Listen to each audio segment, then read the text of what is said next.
सुबह की पहली ट्रेन पकड़कर विक्रम शहर से निकल पड़ा। कई घंटे का सफर तय करने के बाद वो एक छोटे से रेलवे स्टेशन पर उतरा। स्टेशन लगभग सुनसान था। स्टेशन से बाहर निकलकर उसने एक रिक्शा किया जिसने उसे मुख्य सड़क तक छोड़ दिया। अब आगे का रास्ता उसे पैदल तय करना था। बस थोड़ा सा और, इतने साल इंतजार किया है, अब कुछ किलोमीटर और सही। मौसी मुझे देखकर कितनी खुश होंगी। और पायल पता नहीं अब कितनी बड़ी हो गई होगी, शायद मुझे पहचान भी ना पाए। धीरे धीरे शाम के करीब 7 बज चुके थे। चारों तरफ फैले खेत हवा के साथ झूम रहे थे। लेकिन जैसे जैसे विक्रम आगे बढ़ रहा था, वैसे वैसे इंसानों की आवाजें कम होती जा रही थीं। अब केवल हवा की सरसराहट सुनाई दे रही थी। अचानक आसमान में काले बादल घिराए, ठंडी हवाएं चलने लगीं, पेड़ों की डालियां जोर जोर से हिलने लगीं। कुछ ही सेकंड बाद आकाश में तेज बिजली चमकी और देखते ही देखते मूसलाधार बारिश शुरू हो गई। अरे बाप रे, इतनी तेज बारिश! अभी तो मौसम बिल्कुल साफ था, ये अचानक क्या हो गया? अगर ऐसे ही भीगता रहा तो रात होने से पहले ही बीमार पड़ जाऊंगा। विक्रम दौड़कर सड़क किनारे एक पुराने बरगद के पेड़ के नीचे पहुंचा, लेकिन हवा इतनी तेज थी कि बारिश की बूंदें वहां भी उसे भिगो रही थीं।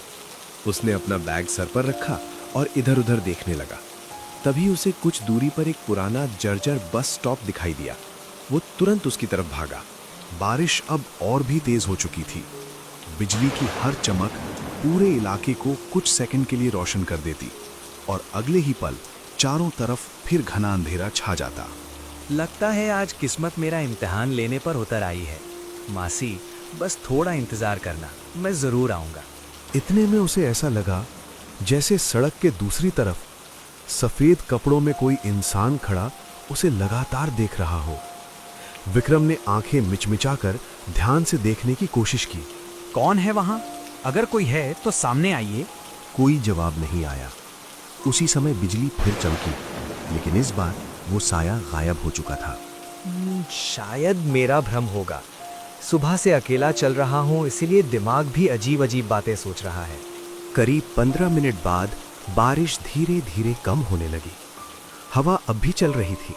सड़क पूरी तरह भीग चुकी थी। कीचड़ फैल गया था। पेड़ों से लगातार पानी टपक रहा था। विक्रम ने अपने कपड़ों से पानी झाड़ा, बैग उठाया और फिर रतनगढ़ की तरफ चल पड़ा। बारिश के बाद पूरा रास्ता और भी ज्यादा डरावना लगने लगा था। दूर दूर तक कोई इंसान दिखाई नहीं दे रहा था। केवल झिंगुरों की आवाज, मेंढकों की टर-टर और हवा की सीटी जैसी आवाज, मानो पूरा जंगल किसी अनजाने खतरे की चेतावनी दे रहा हो। कितनी अजीब जगह है। इतनी बड़ी सड़क, लेकिन एक भी आदमी नहीं। ना कोई गाड़ी, ना कोई घर, ना कोई दुकान। उम्मीद है मैं सही रास्ते पर ही जा रहा हूं। इसी सोच में डूबा विक्रम धीरे धीरे आगे बढ़ रहा था। तभी उसे काफी दूर एक रोशनी टिमटिमाती हुई दिखाई दी। अंधेरे के बीच वो रोशनी किसी उम्मीद की तरह चमक रही थी। विक्रम ने राहत की सांस ली। वो तेज कदमों से उस रोशनी की तरफ बढ़ने लगा। दूर दिखाई दे रही रोशनी अब धीरे धीरे साफ होने लगी। वो एक पुराना रिक्शा था। रिक्शे पर एक अधेड़ उम्र का आदमी बैठा था। उसके चेहरे पर थकान साफ दिखाई दे रही थी। विक्रम तेजी से उसके पास पहुंचा। भैया जरा सुनिए, क्या आप रतनगढ़ चलेंगे? मुझे वहां जितनी जल्दी हो सके पहुंचना है। काफी देर से पैदल चल रहा हूं। अगर आप छोड़ दें तो बड़ी मेहरबानी होगी। तुमने कौन सा नाम लिया बेटा? रतनगढ़, वहीं मेरी मासी रहती हैं। कई साल बाद उनसे मिलने जा रहा हूं। रिक्शा वाले के चेहरे का रंग अचानक उड़ गया। उसने एक पल के लिए चारों तरफ देखा, जैसे कोई उनकी बातें सुन रहा हो।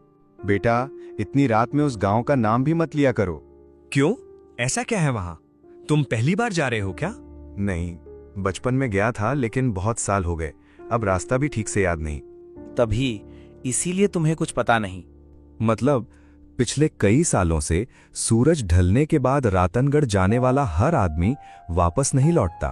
अरे भैया, ये सब गांव वालों की अफवाहें होंगी। आजकल कौन भूत प्रेत पर यकीन करता है? मैं भी नहीं करता था, लेकिन अपनी आंखों से बहुत कुछ देखा है। क्या देखा आपने? एक बार रात में 2 व्यापारी इसी रास्ते से गए थे। सुबह उनकी बैलगाड़ी मिली, सारा सामान मिला, लेकिन दोनों आदमी आज तक नहीं मिले। विक्रम कुछ पल के लिए चुप हो गया, लेकिन उसने खुद को संभाल लिया। संयोग भी तो हो सकता है, जंगल होगा, जानवर होंगे, कुछ भी हो सकता है। काश बात इतनी आसान होती। और क्या हुआ था? एक स्कूल मास्टर भी गया था। सुबह लौटकर आया, लेकिन उसके बाल एक ही रात में पूरे सफेद हो चुके थे। वो बस एक ही बात दोहराता रहा, अंधेरा होने के बाद उस गांव में इंसान नहीं रहते। उसके बाद उसने कभी किसी से बात नहीं की। कुछ महीनों बाद उसकी मौत हो गई। फिर भी मुझे जाना पड़ेगा। मेरी मासी अकेली रहती हैं। इतने साल बाद आया हूँ, वापस नहीं लौट सकता। नाम क्या है तुम्हारी मौसी का? कौशल्या देवी और मौसा देवेंद्र प्रसाद। इतना सुनते ही रिक्शा वाला जैसे पत्थर का हो गया। उसकी आंखें फैल गईं। देवेंद्र, कौशल्या, तुम उनके रिश्तेदार हो? जी, मैं उनका भांजा हूँ। क्यों, आप जानते हैं उन्हें? भैया, क्या हुआ? आप अचानक चुप क्यों हो गए? कुछ नहीं, बस तुम्हें आखिरी बार समझा रहा हूँ। आज की रात मत जाओ, सुबह उजाला होते ही निकल जाना। अगर किस्मत अच्छी हुई तो तुम अपनी मौसी से मिल भी लोगे।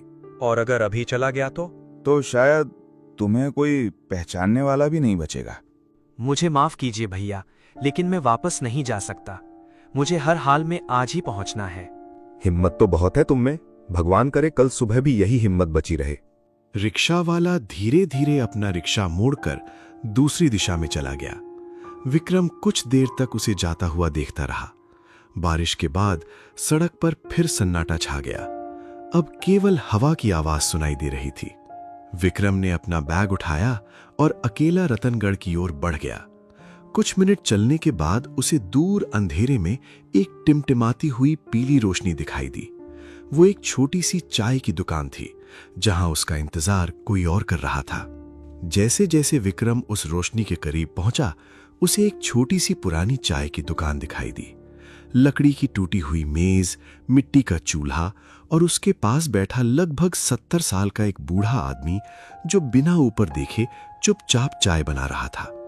दुकान के चारों ओर गहरा सन्नाटा पसरा था। नमस्ते काका। आ गया बेटा, मैं जानता था तू यहाँ जरूर आएगा। ये सुनकर विक्रम कुछ पल के लिए चौंक गया। आप मुझे जानते हैं? हम पहले कभी मिले हैं क्या? इस रास्ते से गुजरने वाले हर मुसाफिर का चेहरा मैं पहचान लेता हूँ। बैठ, पहले चाय पी ले, रास्ता बहुत लंबा है। धन्यवाद काका। सच कहूं तो सुबह से सफर कर रहा हूं, थक भी गया हूं। चाय वाले ने धीरे धीरे मिट्टी के कुल्हड़ में गर्म चाय भरकर विक्रम की तरफ बढ़ा दी। चाय से भाप उठ रही थी। अदरक और इलायची की खुशबू पूरे माहौल में फैल गई। विक्रम ने पहला घोंट लिया। उसे लगा काफी देर बाद उसके शरीर में गर्माहट लौट रही है। कहाँ से आ रहे हो बेटा? शहर से। और जाना कहाँ है? रतनगढ़। मेरी मासी वहीं रहती हैं। रतनगढ़ सुनते ही चाय वाले का हाथ वहीं रुक गया। चूल्हे की आग धीरे धीरे जलती रही, लेकिन बूढ़ा बिल्कुल शांत हो गया। कुछ सेकंड तक उसने कोई जवाब नहीं दिया। क्या हुआ काका, आप अचानक चुप क्यों हो गए? बेटा, कुछ जगहों का नाम धीरे लिया जाता है, जोर से नहीं। क्यों?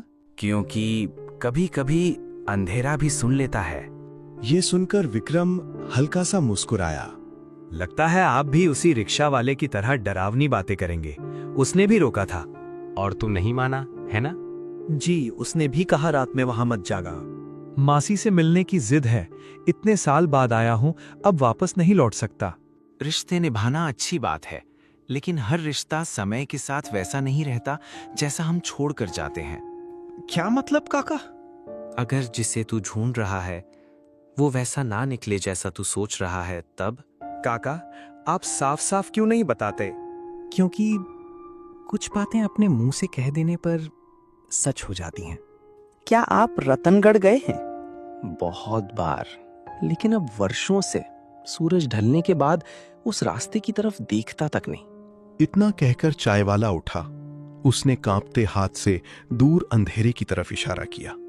उस कच्चे रास्ते पर सीधे चलता जाना।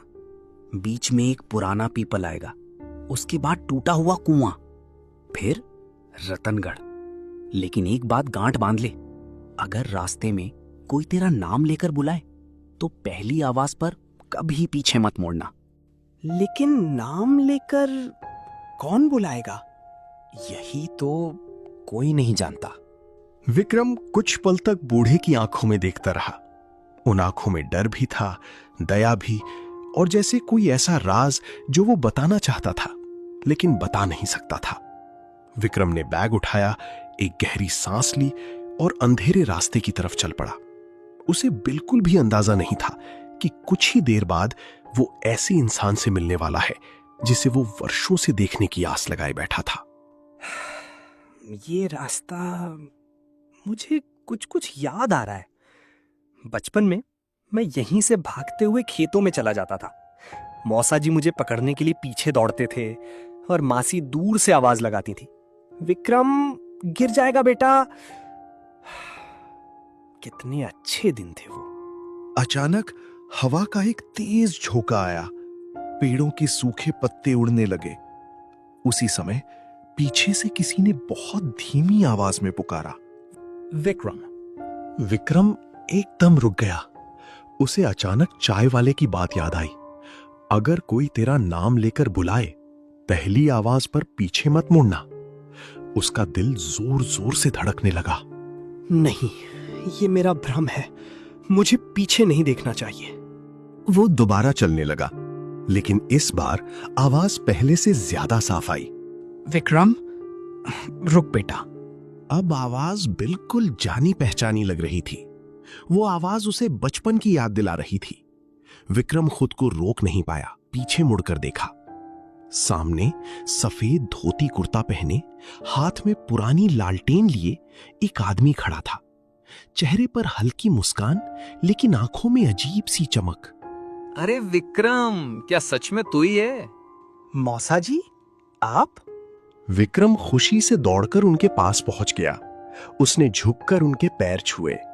जीते रहो बेटा, इतने सालों बाद आखिर तुझे हमारी याद आ ही गई। मौसा जी मुझे माफ कर दीजिए, मैं कई बार आने वाला था, लेकिन पढ़ाई, फिर नौकरी की तैयारी, फिर हालात, समय ही नहीं मिला। समय बेटा, समय किसी के पास नहीं होता, निकालना पड़ता है। सच कहूं तो मैं हर साल सोचता था इस बार जरूर आऊंगा, लेकिन हर बार कुछ ना कुछ हो जाता था। तेरी मासी आज भी तेरा इंतजार करती है। जब भी कोई शहर से आता, वो सबसे पहले यही पूछती, मेरा विक्रम आया क्या? ये सुनकर विक्रम की आंखें नम हो गईं। मासी आज भी मुझे याद करती हैं। बेटा, रिश्ते अगर सच्चे हों तो सालों की दूरी भी उन्हें खत्म नहीं कर सकती। और पायल, वो कैसी है? अब तो मेरी उम्र की हो गई होगी। ये सुनते ही मौसा कुछ सेकंड के लिए बिल्कुल शांत हो गए। उनकी मुस्कान धीरे धीरे गायब हो गई। क्या हुआ मौसा जी? मैंने कुछ गलत पूछ लिया? नहीं, बस समय ने बहुत कुछ बदल दिया है। क्या मतलब? घर चल, सब बता देंगे। रास्ते में पुरानी बातें नहीं करते। इतना कहकर मौसा आगे चलने लगे। विक्रम भी उनके पीछे पीछे चल पड़ा, लेकिन चलते चलते उसे एक अजीब बात महसूस हुई। अरे ये क्या? मौसा जी की चाल जैसी पहले थी वैसी बिल्कुल नहीं है। ये इतने धीरे क्यों चल रहे हैं? और इनके पैरों की आवाज भी नहीं आ रही। विक्रम ने नीचे देखा। गीली मिट्टी थी, उसके अपने पैरों के निशान साफ बन रहे थे, लेकिन मौसा के पैरों के नीचे मिट्टी बिल्कुल वैसी की वैसी थी, कोई निशान नहीं। शायद अंधेरे की वजह से मुझे ठीक से दिखाई नहीं दे रहा। थोड़ी दूर चलने के बाद एक पुराना बरगद का पेड़ आया। मौसा अचानक वहीं रुक गए। उन्होंने धीरे धीरे पीछे मुड़कर विक्रम की तरफ देखा। विक्रम, एक बात पूछूं? जी मौसा जी। अगर कोई अपना बहुत सालों तक तुम्हारा इंतजार करता रहे और तुम कभी वापस ना आओ, तो गलती किसकी होती है? मैं समझा नहीं। कुछ नहीं, चलो, घर बस सामने ही है।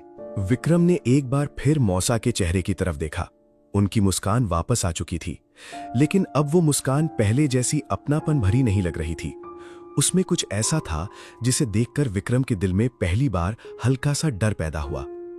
दोनों धीरे धीरे आगे बढ़े और कुछ ही मिनटों बाद एक पुराने, जर्जर लेकिन कभी बेहद खूबसूरत रहे मकान के सामने पहुंच गए। मौसा ने दरवाजे की ओर देखते हुए जोर से आवाज लगाई, अरे सुनती हो, देखो तो कौन आ रहा है। मौसा ने जैसे ही दरवाजे पर आवाज लगाई, पुराने लकड़ी के दरवाजे के पीछे से किसी के धीमे धीमे कदमों की आवाज आने लगी। दरवाजा धीरे धीरे चरमराया और सामने एक अधेड़ उम्र की महिला दिखाई दी। सफेद साड़ी, लेकिन आंखों में वही पुराना अपनापन। कुछ पल तक वो विक्रम को देखती ही रह गई, मानो उन्हें अपनी आंखों पर विश्वास ही ना हो रहा हो। विक्रम, तू सच में तू है? मासी, मैं आ गया, बहुत देर कर दी ना आने में। इतना सुनते ही माँ की आंखों से आंसू बह निकले। उन्होंने पैदल जाकर विक्रम के पास खड़ा हो गया। पागल, इतने साल एक बार भी याद नहीं आई हमारी? तुझे पता है, मैं हर त्योहार पर तेरे लिए अलग से खीर बनाती थी, फिर खुद ही रो देती थी कि पता नहीं मेरा विक्रम अब मुझे याद भी करता होगा या नहीं। ऐसा मत कहो मासी, मैं हर दिन आपको याद करता था, बस जिंदगी ने मौका ही नहीं दिया। मौका नहीं दिया या तूने निकालने की कोशिश नहीं की? गलती मेरी ही थी, मुझे पहले आ जाना चाहिए था। चल, जो बीत गया उसे भूल जाते हैं। आज तू मेरे घर आया है, बस यही मेरे लिए सबसे बड़ी खुशी है। अरे बाहरी सारी बातें करोगी क्या? बच्चा सुबह से सफर करके आया है, अंदर तो आने दो। अरे हाँ, मैं भी ना। आ बेटा, घर में आ। विक्रम ने जैसे ही घर के अंदर कदम रखा, उसे एक अजीब सी ठंड महसूस हुई। बाहर गर्मी थी, लेकिन घर के अंदर मानो बर्फ जैसी ठंडी हवा बह रही हो। दीवारों पर पुराने फोटो टंगे हुए थे। कुछ तस्वीरों पर धूल जमी हुई थी, कुछ तस्वीरें टेढ़ी लटक रही थी। एक कोने में पुरानी घड़ी टिक टिक कर रही थी, लेकिन उसकी सुइयां चल नहीं रही थी। घर पहले से काफी बदल गया है। समय सब कुछ बदल देता है बेटा, घर भी और घर वाले भी। मासी की ये बात सुनकर विक्रम कुछ पल के लिए चुप हो गया। मासी, पायल कहाँ है? वो दिखाई नहीं दे रही। अगर मुझे देखेगी तो कितना खुश होगी। ये सुनते ही मासी का चेहरा अचानक उतर गया। उन्होंने एक पल के लिए मौसा की तरफ देखा। मौसा ने भी नजरें झुका लीं। कुछ सेकंड तक पूरे घर में सन्नाटा छा गया। वो पास के गांव गई है, कुछ काम था, आ जाएगी। अच्छा, कोई बात नहीं, मैं सुबह मिल लूंगा। तभी मूसा ने तुरंत बात बदल दी। पहले हाथ मुंह धो ले, इतना लंबा सफर किया है, फिर आराम से बैठकर बातें करेंगे। जी मासा जी। तभी विक्रम उठकर आंगन में बने पुराने हैंडपंप के पास गया। उसने पानी निकालना शुरू किया, लेकिन हैंडपंप से पानी की जगह कुछ काला सा गाढ़ा पानी निकलने लगा। अरे यार, ये क्या? विक्रम घबराकर पीछे हट गया। उसी समय मसीह की आवाज आई। क्या हुआ बेटा? विक्रम ने दोबारा हैंडपंप की तरफ देखा। अब वहां से बिल्कुल साफ पानी निकल रहा था। अभी तो काला पानी निकला था, क्या मैंने गलत देखा? थकान होगी बेटा, रात का वक्त है, आंखों को धोखा हो जाता है। चल, खाना लगाती हूँ। विक्रम ने खुद को समझाकर सर हिलाया और हाथ मुंह धोकर अंदर आ गया। लकड़ी की पुरानी मेज पर मसीह ने थाली सजाई। गरम रोटी, दाल और वही खीर जिसकी बात उन्होंने अभी की थी। लेकिन एक बात विक्रम को खटकती रही। मासी ने अपनी थाली क्यों नहीं लगाई? और मौसा जी भी सिर्फ पानी के गिलास के सामने बैठे हैं। मासी, आप खाना नहीं खाएंगे? नहीं बेटा, हमारा खाया हुआ है, तो खा ले आराम से। विक्रम ने खाना शुरू किया। रोटी गरम थी, दाल का स्वाद बिल्कुल वैसा ही था जैसा उसे बचपन में याद था। लेकिन जैसे ही उसने खीर का पहला चम्मच मुंह में रखा, उसे एक अजीब सा स्वाद महसूस हुआ, मिट्टी जैसा, पुराना, सड़ा हुआ। ये खीर का स्वाद ऐसा क्यों है, जैसे बहुत दिनों से रखी हो? उसने मसीह की तरफ देखा। वो दीवार के सहारे खड़ी एकटक विक्रम को ही देख रही थी। उनकी आंखों में आंसू थे, लेकिन होठ पर अजीब सी मुस्कान। खा ले बेटा, जितना खाना है उतना खा ले, पता नहीं फिर कब मौका मिले। मासी, आप ऐसे क्यों बोल रही हैं? अब तो मैं बार बार आऊंगा। हाँ बेटा, जरूर आना। खाना खत्म करने के बाद मौसा विक्रम को एक पुराने कमरे में ले गए, जहां उसके सोने का इंतजाम किया गया था। कमरे में एक पुराना पलंग, मैल खुर्दी चादर और दीवार पर लटका हुआ एक बड़ा सा आईना था, जिस पर सफेद कपड़ा डाला हुआ था। मौसा जी, इस आईने पर कपड़ा क्यों डाला है? पुरानी आदत है बेटा, रात में आईने खुले नहीं रखते। घर में बहुत सी पुरानी बातें हैं, सब समय के साथ समझ आएंगी। अभी सो जा, सुबह बात करेंगे। मौसा कमरे से बाहर चले गए। विक्रम थका हुआ तो था, लेकिन नींद उसकी आंखों से कोसों दूर थी। वो कुछ देर तक छत को घूरता रहा। तभी उसे बाहर आंगन से एक धीमी सी आवाज सुनाई दी, जैसे कोई लड़की धीरे धीरे गुनगुना रही हो। ये आवाज कहीं पायल तो नहीं? विक्रम बिस्तर से उठा और दबे पांव दरवाजे तक गया। उसने किवाड़ थोड़ा सा खोला। आंगन में चांदनी फैली थी और उस चांदनी में कुएं के पास लड़की खड़ी थी, पीठ उसकी तरफ। पायल, तू वो ना? लड़की ने कोई जवाब नहीं दिया, बस धीरे धीरे गुनगुनाती रही। विक्रम बाहर आंगन में आया, कदम बढ़ाता गया। पायल, मैं हूँ विक्रम भैया, पहचाना नहीं क्या? जैसे ही विक्रम उसके करीब पहुंचा, लड़की ने धीरे से गर्दन घुमाई। उसका चेहरा चांदनी में साफ दिखाई दिया, बिल्कुल वैसा ही जैसा विक्रम ने बचपन की तस्वीरों में देखा था। लेकिन आंखों में कोई चमक नहीं थी, बस एक गहरा खाली अंधेरा। भैया, तुम्हें इतनी देर क्यों लगी? उसकी आवाज में एक अजीब सा दर्द था, जैसे सालों का गिला एक पल में बाहर आ गया हो। पायल, तुम्हारी आंखें, तुम्हें क्या हुआ है? कुएं में गिरी थी मैं भैया, उस साल जब तुम शहर चले गए थे उसके थोड़ी ही देर बाद। सबने ढूंढा लेकिन कोई मुझे बचा नहीं पाया। अम्मी पापा इतना रोए कि उनका रोना भी एक दिन चुप हो गया। ये सुनते ही विक्रम के पैरों तले जमीन खिसक गई। उसका सारा शरीर कांपने लगा। नहीं, ये सच नहीं हो सकता। मैं अभी मासी से मिला, मौसा से मिला, वो तो बिल्कुल ठीक है। भैया, साल का पहला दिन होता है आज, वही दिन जब मैं गई थी। हर साल इस रात हम तीनों इस घर में लौट आते हैं, सिर्फ एक रात के लिए। अम्मी को लगता है शायद इस बार तुम आओगे, और सच में तुम आ गए। तो इसका मतलब मासी, मौसा जी वो भी? हाँ भैया, तुम्हारे जाने के 2 साल बाद उस महामारी में पूरा रतनगढ़ खत्म हो गया था। सिर्फ हम 3 ही नहीं, पूरा गांव। तभी से ये गांव नक्शों से मिट गया, लेकिन हमारी रूहें आज भी इस एक रात के इंतजार में भटकती हैं। विक्रम के हाथ पांव ठंडे पड़ गए। उसे अचानक चाय वाले की बात याद आई। अंधेरा होने के बाद उस गांव में इंसान नहीं रहते। तो मैं भी अब यहीं फंस गया? नहीं भैया, तुम्हारे लिए एक रास्ता है, लेकिन सूरज की पहली किरण दिखने से पहले तुम्हें इस गांव की सीमा पार करनी होगी। अगर सूरज निकल आया और तुम यहीं रहे, तो फिर तुम भी हमारे जैसे हो जाओगे, न जीवित न मृत, बस इस रात में हमेशा के लिए कैद। लेकिन रास्ता, अंधेरे में मैं अकेला कैसे निकल पाऊंगा? वही कच्चा रास्ता जहां से तुम आए थे, वही तुम्हें वापस ले जाएगा। बस एक बात याद रखना, चाहे कुछ भी हो जाए, पीछे मुड़कर मत देखना। अम्मी पापा तुम्हें रोकने की कोशिश करेंगे, क्योंकि उनका मन नहीं मानता तुम्हें जाने देना। लेकिन अगर तुम रुक गए तो वो खुद तुम्हें नहीं जाने देंगे। इतना कहकर पायल धीरे धीरे कुएं की तरफ पीछे हटने लगी और अंधेरे में घुलती चली गई। विक्रम वहीं खड़ा कांपता रहा। तभी पीछे से मौसा की आवाज आई। विक्रम, इतनी रात को यहां आंगन में क्या कर रहा है? विक्रम घबराकर मुड़ा। मौसा और मासी दोनों दरवाजे पर खड़े थे।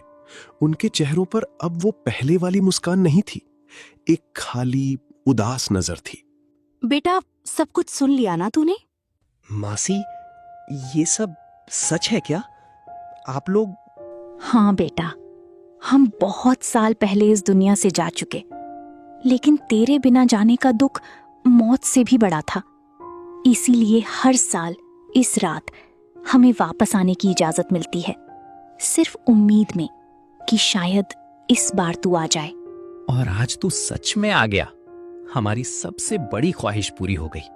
तो अब मैं क्या करूं? अब तुझे जाना होगा बेटा, तुरंत, सूरज निकलने से पहले। लेकिन मासी, इतने सालों बाद मिला हूं आपसे, ऐसे कैसे चला जाऊं? इसीलिए जा बेटा, क्योंकि हम तुझसे प्यार करते हैं। अगर तू यहाँ रुका तो हम खुद को कभी माफ नहीं कर पाएंगे। जा, अपनी जिंदगी जी, हमारी तरफ से भी। मासी की आंखों से एक आंसू टपका, लेकिन जमीन पर गिरने से पहले ही वो हवा में गायब हो गया। पूरब की दिशा में आसमान का रंग हल्का सा बदलने लगा था। रात ढलने वाली थी। विक्रम, जल्दी कर बेटा, वक्त बहुत कम है। विक्रम ने एक आखिरी बार उन दोनों को देखा, झुककर उनके पैर छूने की कोशिश की, लेकिन उसके हाथ खाली हवा को छूकर रह गए। वो दोनों वहां थे भी और नहीं भी। मासी, मौसा जी, मैं जरूर वापस आऊंगा, हर साल इस दिन। आना बेटा, लेकिन दिन के उजाले में, रात में हमें ढूंढने की कोशिश मत करना। इतना कहकर विक्रम बैग उठाया और घर के दरवाजे से बाहर भागा। पीछे से मासी की धीमी आवाज आई, विक्रम रुक जा बेटा, एक बार और देख ले मुझे। विक्रम का कदम एक पल के लिए थमा, लेकिन उसे पायल की बात याद आ गई। चाहे कुछ भी हो जाए, पीछे मुड़कर मत देखना। उसने अपनी आंखें बंद की और पूरी ताकत से दौड़ना शुरू कर दिया।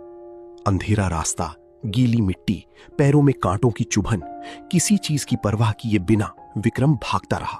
पीछे से आवाजें आती रहीं, कभी मासी की, कभी मौसा की, कभी एक छोटी बच्ची की हंसी जैसी, लेकिन उसने एक बार भी पीछे मुड़कर नहीं देखा। पूरब में आसमान अब सुनहरी रोशनी से रंगने लगा था। बरगद का पेड़, फिर टूटा हुआ कुआं, फिर वही पुराना पीपल। विक्रम उन्हीं निशानियों को पीछे छोड़ता हुआ दौड़ता गया, और जैसे ही सूरज की पहली किरण पेड़ की डालियों के बीच से झांकी, उसे दूर मुख्य सड़क दिखाई दी। विक्रम पूरी ताकत लगाकर सड़क तक पहुंचा और वहीं थके हुए घुटनों के बल जमीन पर बैठ गया। उसकी सांस फूल चुकी थी, पूरा शरीर कांप रहा था। उसने पीछे मुड़कर देखा, जहां से वो आया था वहां सिर्फ एक घना सुनसान जंगल था। न कोई घर, न कोई रास्ता, न कोई कुआं, सब कुछ जैसे कभी था ही नहीं। ये सब सच में हुआ था या सिर्फ एक सपना? कुछ ही देर बाद सड़क पर एक दूध वाले का तांगा आता दिखाई दिया। विक्रम ने हाथ देकर उसे रोका। अरे भैया, इतनी सुबह सुबह अकेले इस सुनसान रास्ते पर कहां से आ रहे हो? रतनगढ़ से। दूध वाले का चेहरा अजीब सा हो गया। रतनगढ़? भैया, वहां तो कोई नहीं रहता। 20 साल पहले एक महामारी में पूरा गांव खत्म हो गया था। अब तो सिर्फ खंडहर बचे हैं और लोग उधर जाने से डरते हैं। लेकिन मैं वहीं से आ रहा हूं। मेरे मासी, मौसा, उनकी बेटी पायल। देवेंद्र प्रसाद और कौशल्या देवी का नाम लिया आपने? अरे, उनको तो मैं बचपन से जानता था। बहुत अच्छे लोग थे। उनकी बेटी पायल कुएं में गिरकर चल बसी थी। उसके कुछ ही साल बाद महामारी ने पूरे परिवार को ले लिया। उनकी कब्रें आज भी गांव के बाहर पुराने कब्रिस्तान में हैं। विक्रम कुछ बोल ना सका। उसने अपनी जेब में हाथ डाला और वहां उसे एक चीज मिली जो रात को पहले नहीं थी। मासी के हाथों की बनी हुई हल्की ठंडी सूखी खीर की एक छोटी सी पोटली, जिस पर धागे से बंधा एक पुराना धुंधला सा फोटो था। विक्रम, मासी, मौसा और पायल सभी हंसते हुए, बहुत साल पुराना। विक्रम ने वो फोटो अपने सीने से लगा लिया और आंखों में आंसू लिए धीरे से बोला, आप लोगों ने मुझे माफ कर दिया और मैं आखिरी बार आपसे मिल भी लिया। बस इतना ही काफी है। दूध वाले के तांगे पर बैठकर विक्रम शहर की तरफ चल पड़ा। हमेशा के लिए पीछे छूट गए एक गांव, एक रात और 3 ऐसी रूहों को याद करते हुए जिनका प्यार मौत के बाद भी कम नहीं हुआ था। कहा जाता है कि आज भी साल में एक रात रतनगढ़ के खंडहरों में हल्की सी रोशनी जल उठती है, जैसे कोई आज भी किसी अपने के आने का इंतजार कर रहा हो।